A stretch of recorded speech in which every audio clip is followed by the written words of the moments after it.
Bom, boa noite a todos. Meu nome é Gabriela Rocha, eu sou professora da disciplina de Clínica Médica e eu tô aqui para falar um pouquinho para vocês sobre síncope, né, que é a semana de vocês, e tentar desmistificar algumas dúvidas que podem ter surgido ao longo do estudo de vocês sobre esse tema, tá? Eh, Inicialmente, a gente tem que definir a síncope, né? E toda vez que a gente tem esse conceito, a gente pensa que é sempre uma perda transitória da consciência. Essa perda geralmente é rápida, né? De curta duração, recuperação espontânea e completa, e ela se deve a uma hipoperfusão cerebral, tá? Que na maioria das vezes é consequência ou de uma alteração no débito cardíaco ou resistência vascular periférica associados. Isso vai culminar com o mecanismo final, que é a hipoperfusão cerebral difusa.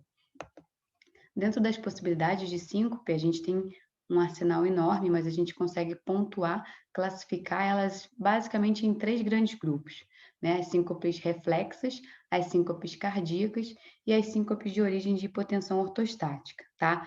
Mais para frente a gente vai ver algumas etiologias e causas que podem simular um quadro clínico de uma síncope.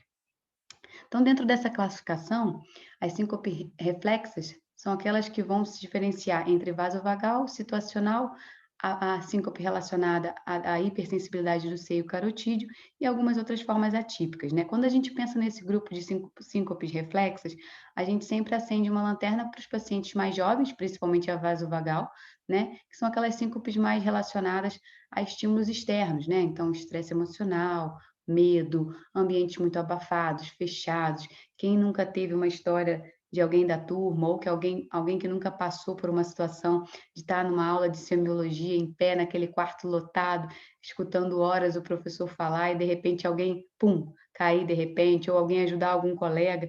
Então essa é a história clínica clássica da síncope vasovagal. As situacionais geralmente vão ser desencadeadas por alguma situação que gera o contexto da síncope, né? Dentre elas a tosse, a defecação, o pós-micção, às vezes pós-prandial, né, que a gente tem a redistribuição do fluxo sanguíneo para o trato gastrointestinal. E a síncope do seio carotídeo, ela geralmente está mais relacionada aqueles pacientes mais idosos, que já têm uma hipersensibilidade do seio carotídeo, que pontuam muito bem para você a síncope durante o ato de se barbear, ou durante o abotoar de uma camisa apertada no colarinho, ou o colocar de uma gravata, naqueles pacientes que usam gravata, e acabam evoluindo com essa síncope. Tá? Dentro das síncopes ortostáticas, temos causas mais específicas, né, como a insuficiência autonômica primária e secundária.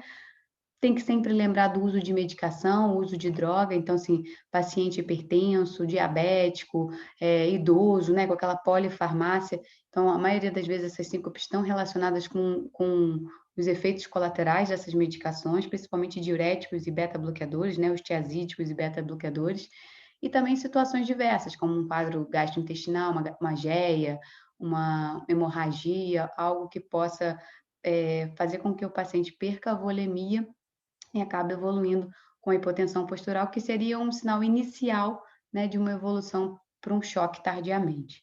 E dentro das síncopes mais complexas, né, e mais malignas, dizemos assim, a gente tem a síncope de origem cardíaca, ou cardiovascular, que aí ela vai se dividir nas de origem arritmogênica, tanto TAC quanto bradiarritmia, e naquelas relacionadas à doença estrutural.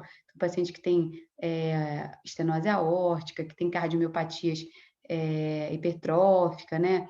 É, algum componente isquêmico, às vezes contribuindo para esse achado da síncope, ou até algumas outras causas relacionadas ao sistema cardiovascular, mas que também podem evoluir, como embolia pulmonar, dissecção de aorta e a hipertensão pulmonar.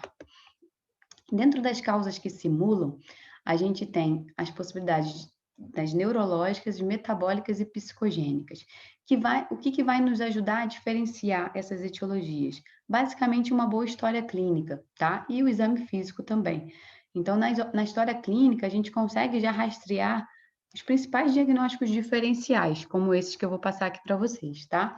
Então, dentro das neurológicas, a gente não pode esquecer da crise epilética, né, das crises convulsivas, que às vezes podem simular e podem ter alguns sinais e sintomas semelhantes, né, nas duas etiologias, a insuficiência vértebro-basilar, acidentes isquêmicos transitórios, alguns quadros de hemorragia subaracnoide, malformações e a própria migrânia também podem evoluir com quadros semelhantes à síncope. As causas metabólicas, né? Então, o uso de drogas, alguns medicamentos, hipoglicemia, hipoxemia, o abuso de álcool e os transtornos psicogênicos também podem entrar nesse rol do rastreio. Obviamente que geralmente é sempre uma causa de exclusão, mas tem que lembrar dos transtornos ansiosos, somatoformes e conversivos.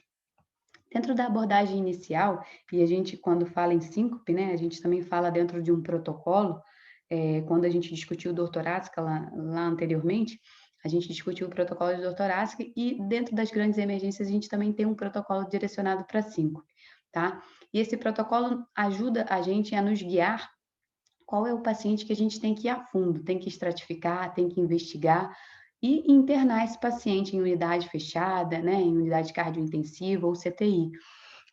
Isso, na maioria das vezes, como falei para vocês, a gente vai conseguir metade dos casos só com a história clínica, tá? Então, só com a descrição do ato, né? Com a descrição do acontecido. Às vezes é difícil, porque o paciente não se lembra do que ocorreu, ou às vezes estava sozinho, então não tem como ter um relato mais certo e mais fidedigno, mas sempre que a gente tiver um acompanhante ou alguém que estava próximo ou que presenciou, é sempre bom a gente chamar para poder fazer esse screening adequado e direcionar esse paciente dentro do nosso protocolo, tá? Então, dentro da história clínica, algumas etiologias nos fazem tendenciar para alguns grupos etários. Então, por exemplo, vasovagal, a gente vai tendenciar a pensar em pacientes mais jovens, nos pacientes mais idosos, né, que tem maior risco de desfechos adversos. A gente tem que lembrar dos riscos das fraturas, né, consequências aos traumas relacionados a essas síncopes. São pacientes que têm quadros de estenose aórtica, que acabam abrindo um quadro, né, ou acabam tendo esse diagnóstico clínico a partir de uma apresentação inicial de síncope, pacientes que geralmente usam uma polifarmácia, então o uso associado de algumas medicações que podem contribuir para o desenrolar de uma síncope, e a própria disfunção autonômica relacionada à idade, né? Então, já são pacientes que, no nosso exame clínico e na nossa avaliação, sempre cabe fazer uma avaliação de pressão em posições diversas, né? E tá sempre avaliando esse componente. Dentre os outros achados, né, e a busca da história, a gente sempre tem que rastrear os sintomas associados e o que a gente chama de os triggers, né, que são os gatilhos que fizeram aquela síncope ocorrer. E alguns gatilhos desses podem nos tendenciar a pensar num quadro mais maligno, mais grave, né, numa origem mais cardiogênica, assim como o que a gente chama de pródromos, né, os pródromos podem nos fazer pensar num contexto mais vasovagal, de componente reflexo, que estaria relacionada a um quadro mais benigno. Então, dor torácica, palpitação, dor abdominal, algum componente de cefaleia, parestesia, fraqueza, pródromos, né, que a gente geralmente pergunta, teve náusea, ficou com a vista embaçada, ficou turva, aquela sensação literalmente do teto preto, né? Como é que você estava, em que situação você estava, foi pós uma tosse, pós uma micção, defecação, como que você estava na hora que aconteceu o evento, estava em pé, estava sentado, foi ao se levantar, estava deitado, como que iniciou, foi súbito, ou você começou a ter os pródromos e aí evoluiu com a síncope, quanto tempo mais ou menos ficou desacordado, né, ou com a perda da consciência, teve alguma relação com o exercício, tudo isso vai nos ajudar a orientar o nosso segmento desse paciente dentro do protocolo e dentro de um rastreio maior, se necessário. Da história prévia, né? Então, o histórico pessoal desse paciente, se já tem alguma comorbidade, história familiar de doença cardíaca, principalmente a presença de morte súbita em familiares muito jovens, né? Abaixo de 40 anos, ou histórico de cardiopatias hereditárias, rastreio das medicações que esse paciente faz, quantificar o número de episódios dessa síncope, o caráter dela, se tem tido essa síncope com frequência, se ela tem sido mensal, semanal, diária, buscar os fatores precipitantes para ela, especialmente postural e situacional, avaliar se há sintomas pródromos, né, náuseas, vômitos, áurea, sintomas gustativos, visuais ou olfativos. Dentro do nosso quadro principal, e eu acho que o mais difícil no contexto da emergência, é tentar entender se foi uma crise epilética ou se foi uma síncope, né? Às vezes o paciente confunde mesmo e tem sintomas que são semelhantes e comuns, que a gente não consegue fazer esse diagnóstico diferencial, às vezes, no início. Aqui eu pontuei para vocês alguns achados que acabam ajudando para a gente conseguir fazer essa diferenciação e outros que não ajudam tanto, tá? Então, mediante uma crise epilética, a presença da mordedura da língua, o virar da cabeça para o lado, o estado pós-ictal, né? O desviar do olho, a cialorreia, tudo isso faz nos ajudar a pensar num contexto mais epilético, né? Às vezes, uma perda de consciência mais duradoura, o paciente tem um despertar mais lento, tem traumas, né, relacionados, por exemplo, da mordedura da língua, né, essa via aérea, próprio cialorreia, que a gente geralmente escuta o paciente, né, a pessoa leiga falando, ele ficou babando, né? Tudo isso ajuda a gente a diferenciar e a pensar mais no contexto epilético. Agora, incontinência urinária, né, o fato da liberação esfincteriana, alguns abalos, pode ser comum para as duas, porque na síncope a gente também vai ter um baixo débito, né? Também vai ter a hipoperfusão cerebral. Então, às vezes, você pode ter esses gatilhos de liberação esfincteriana e abalos, não necessariamente você está dentro de um quadro de crise epilética. Seguindo a nossa abordagem da emergência, a gente tem um exame físico, que também vai ser o nosso ponto primordial na avaliação desse paciente. Então, acho que, digamos, dentro do exame físico, a gente poderia pontuar esses três como principais sistemas e avaliação, né? Então, se atentar para os sinais vitais, exame cardiológico e neurológico, esses têm que ser bem minuciosos, tá? Dentro dos sinais vitais, aqueles que vocês já conhecem, pressão, frequência cardíaca, frequência respiratória, saturação, a importância de você fazer a pressão e a frequência cardíaca em posições diferentes, né? Geralmente a gente faz o ideal, né, de decúbito para em pé, mas se o paciente não conseguir ficar de pé, pelo menos de decúbito para sentado, e a importância da gente esperar em torno de 3 minutos entre uma posição e outra, entender que vai variar em torno de 20 na sistólica e ou 10 na diastólica, para a gente poder fechar esse diagnóstico. É um diagnóstico de exclusão, tá? Mas é importante a gente fazer esse rastreio e lembrar que em grandes síndromes clínicas, por exemplo, grandes hemorragias, em choques hipovolêmicos, né, ou iminência de um choque, o paciente pode ter isso como um achado inicial. Dentro do exame cardiológico, a importância da gente sempre checar ritmo, sopro, bulha. Lá nessa avaliação, a gente já pode identificar a presença de algumas doenças, tanto BRAS quanto taquiarritmias, a presença de doenças orovalvares relacionadas principalmente à estenose aórtica. O exame neurológico, entender se já há algum déficit focal, alguma alteração transitória dessa parte neurológica. Dentro do exame do pescoço, a importância do sopro carotídeo, né, a massagem carotídea e a avaliação de sinais de cardiopatia, né, turgência jugular patológica. A massagem carotídea, gente, se faz primordial, principalmente acima dos 40 anos e no contexto dessa síncope reflexa, tá? Mas ficarem atentos sempre a alguns critérios, por exemplo, o ideal é que vocês façam essa massagem com o paciente monitorizado. E sempre antes da realização, ao escutar, para a gente saber se não tem nenhum sopro, né? A massagem pode acabar sendo prejudicial se o paciente já tem algum componente de obstrução carotídea, tá? E naqueles pacientes que já tiveram um AVC ou que têm doença carotídea documentada, já obstruções significativas, geralmente avaliar não fazer, tá? Como que a gente pontua essa massagem? Então, é esperado que ao fazer a massagem, o paciente tenha uma sistolia, que geralmente dura 3 segundos, e associado a ela você tem uma queda de pressão sistólica também em torno de 50 milímetros, tá? É uma manobra que a gente faz, que a gente pode fazer, principalmente naqueles pacientes que a gente tem a suspeita da hipersensibilidade do seio carotídeo, mas a importância sempre de fazer com o paciente monitorizado. Na cavidade oral, a gente já pode se atentar à possibilidade de alguma lesão, né, que a gente até falou que pontuasse mais para o contexto da epilepsia ou da crise convulsiva, e avaliar se tem alguma evidência de trauma. Dentro dos exames complementares iniciais ali, que a gente pode fazer no contexto da urgência, a gente precisa e deve agregar à nossa história clínica, ao exame físico, um eletrocardiograma de 12 derivações.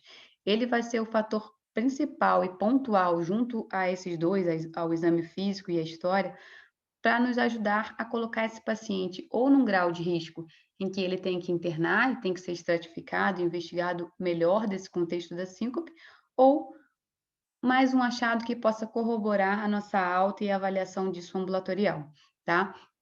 Ele é obrigatório, ele vai avaliar e vai excluir, na maioria das vezes, a isquemia, né? Principalmente se você fizer ele seriado, quando você tem essa suspeita da isquemia, mas ele também vai ajudar no contexto das TAC, BRAD, arritmias, tá?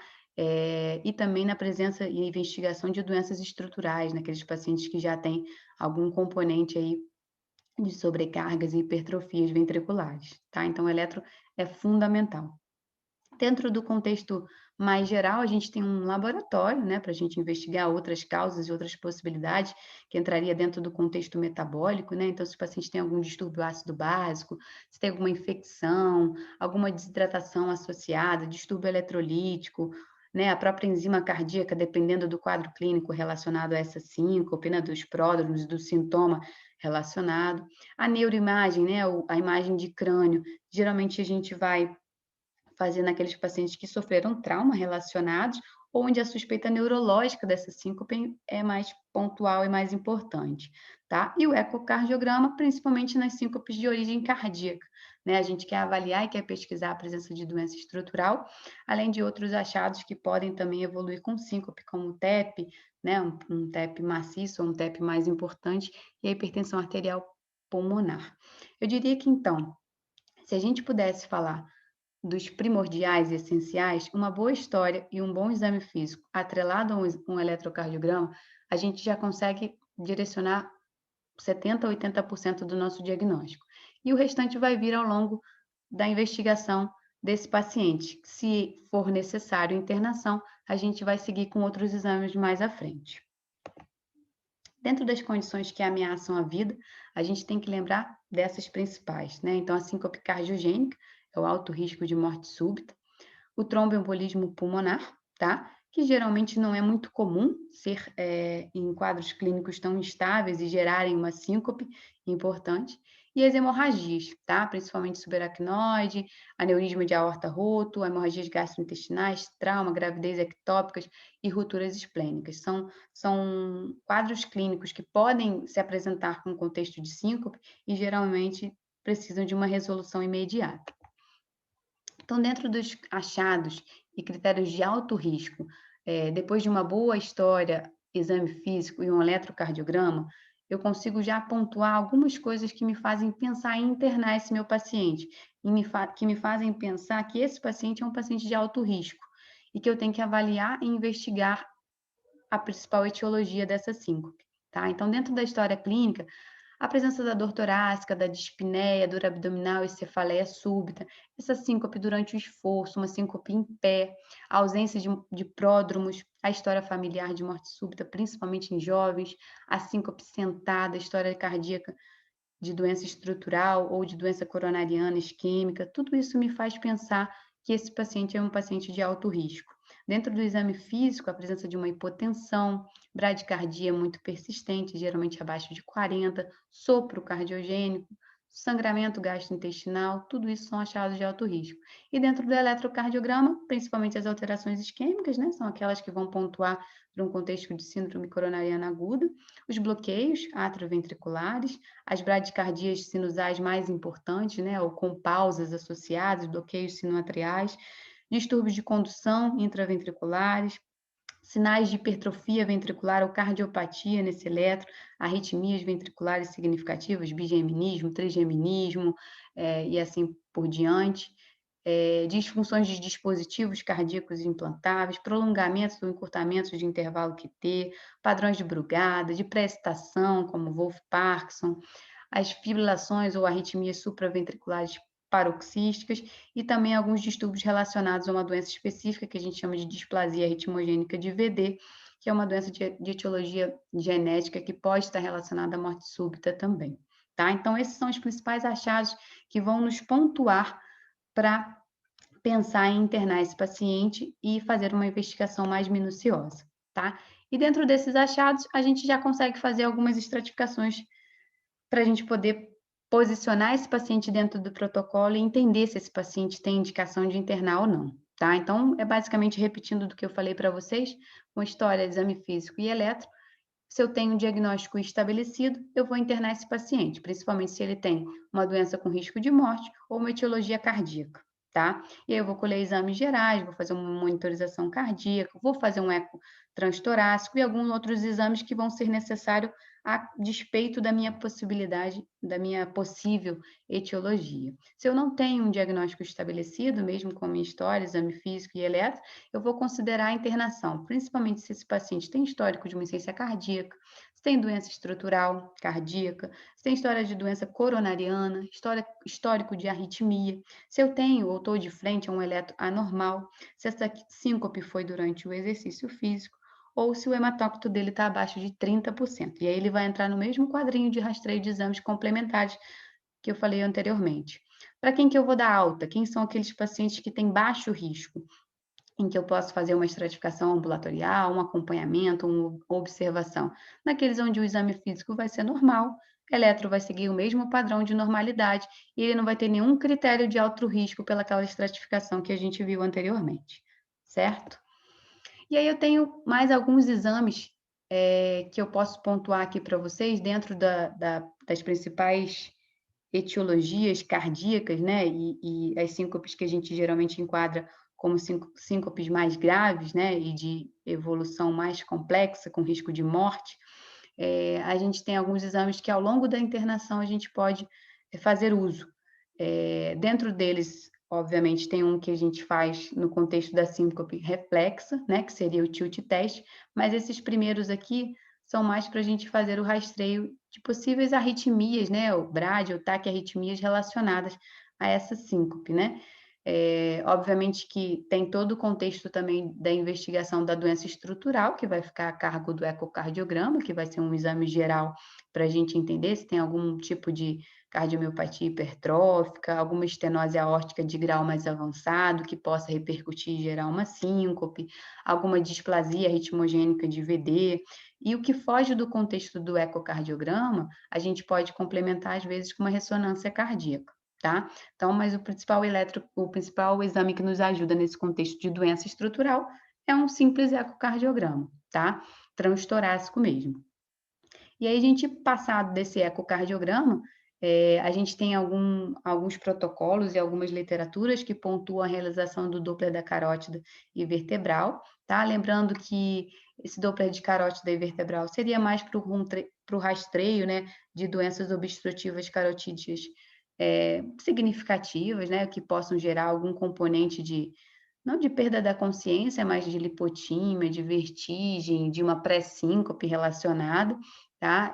Lembrando que para a gente ter síncope relacionada à doença obstrutiva carotídea, a gente tem que ter uma obstrução bilateral, porque a gente tem a circulação dos dois lados, né? Então, é mais difícil da gente ver por essa etiologia. Mas, nesse rastreio, a gente pode acabar encontrando algumas obstruções unilaterais significativas, geralmente maiores de 70%, que já com sintoma relacionado com vertigem, tonteira, perda de consciência, ou lipotímia, podem repercutir ou necessitar numa intervenção vascular, seja por endarterectomia, seja por implante de stent, né, ou de algum procedimento aí para desobstrução dessa carótida, tá? E os outros achados e exames que a gente tem dentro do contexto cardiovascular, que vão ser mais esses pacientes que vão internar, né, e que vão acabar evoluindo com toda essa estratificação. A gente tem os exames que vão fazer a gente investigar, ou mais disponíveis para investigar, os distúrbios de ritmo, né? Então, dentro do arsenal da pesquisa das arritmias, a gente tem os Holter, né? O Holter de 24 horas, o Holter de 7 dias, os monitores de eventos, os monitores implantáveis, que nada mais são do que pequenos monitores, né? Como se fosse literalmente um chip em que a gente coloca no subcutâneo do paciente e ele pode monitorizar o paciente dentro de 30 dias, 60 dias, às vezes até 90 dias. Isso a gente vai sugerir, orientar cada um deles dependendo daquela nossa estratificação inicial. Então, por exemplo, a partir do caráter e da frequência dessa síncope, a gente vai poder orientar cada exame desse. Então, se é uma síncope mais frequente, que acontece diariamente, talvez o Holter de 24 horas pode ajudar. Ah, é uma síncope esporádica, semanal, de 7 dias. É uma síncope que às vezes vem uma vez por mês, ou de 15 em 15 dias. Então, tudo isso vai nos ajudar a diferenciar qual é o método que eu vou poder usar ou que eu vou precisar usar nesse contexto, tá? E o tilt test está dentro dos rastreios para naquelas quadros clínicos de síncope reflexa, que às vezes, por exemplo, pode internar porque às vezes o plantonista acabou internando porque era um quadro, né, repetitivo ou recidivante, ou acabou não passando por um protocolo, um screening inicial e acabou internando. E aí a gente vai ter que estratificar e entender se essa síncope é reflexa mesmo. Então, esse exame do tilt test acaba nos ajudando. O que é esse exame? Esse exame é um exame mais específico, cardiológico, em que a gente coloca o paciente dentro de numa maca, né? E essa maca muda de posição. Então, ela sai da posição em decúbito para a posição ortostática, rápido, né, como se simulasse que o paciente está levantando, e o paciente fica monitorizado e é aferido pressão, é monitorizado frequência cardíaca, saturação, e ao longo desses eventos a gente avalia se ele vai evoluir com um episódio de síncope, quanto tempo vai durar, se vai ter alguma queda de frequência cardíaca ou pressão associada, tá? Para a gente poder pontuar alguns componentes de reflexos aí associados à mudança postural, certo? Mediante a esse histórico, gente, eu queria só pontuar para vocês, antes de finalizar, que o tratamento e o desenrolar do quadro da síncope vai depender principalmente da principal etiologia, tá? Então, dentro do rol das síncopes cardiogênicas, a gente tem o componente arritmogênico como principal, né? E não pode esquecer também da questão isquêmica, que é uma doença super comum, e da estenose aórtica, né, como doença orovalvar. As cardiopatias, sejam elas hipertróficas, né, displasia ritmogênica, vão ser mais raras da gente ver na prática, tá? Então, dentro do contexto arritmogênico, a gente tem que entender, é uma bradi ou uma taquiarritmia. Nas bradiarritmias, entender que tipo de bradiarritmia, o quanto ela está gerando alguma repercussão para esse paciente, para a gente entender se há necessidade do implante do marca-passo, tá? Nas taquiarritmias, entender se é um candidato a um antiarrítmio, a um beta-bloqueador, a uma ablação dessa taquiarritmia, tá? Ou às vezes até a colocação de um marca-passo para eu conseguir fazer medicação para esse paciente. Naqueles pacientes muito idosos, não sei se vocês já ouviram falar, nós temos as doenças do nodo sinusal. Essas doenças do nodo sinusal podem evoluir ou podem se apresentar com o que a gente chama de uma síndrome taquibrade. Então, o paciente faz episódios de taquiarritmia e também faz episódios de bradiarritmia. E às vezes, quando você faz uma droga cronotrópica, como um beta para esse paciente, ele acaba evoluindo com uma bradiarritmia muito importante, faz sinais de baixo débito. Então, você acaba precisando colocar o marca-passo para poder fazer medicação para esse paciente. Então, também é um dos braços aí dentro das doenças elétricas do coração.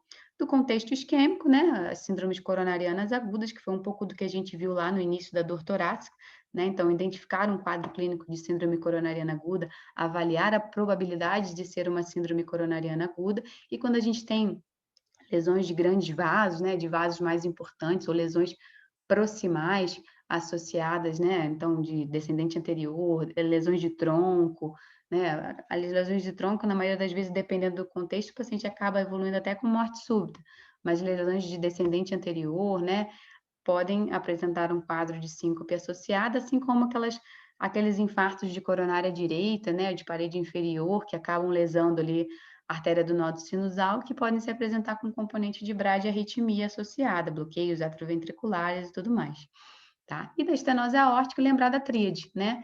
Então, angina, síncope e insuficiência cardíaca. Então, a gente pode fazer essa tríade marcadinha, direitinha, evolutivamente. O paciente pode ter só síncope ou pode ter só o quadro final ali, que seria a insuficiência cardíaca, tá?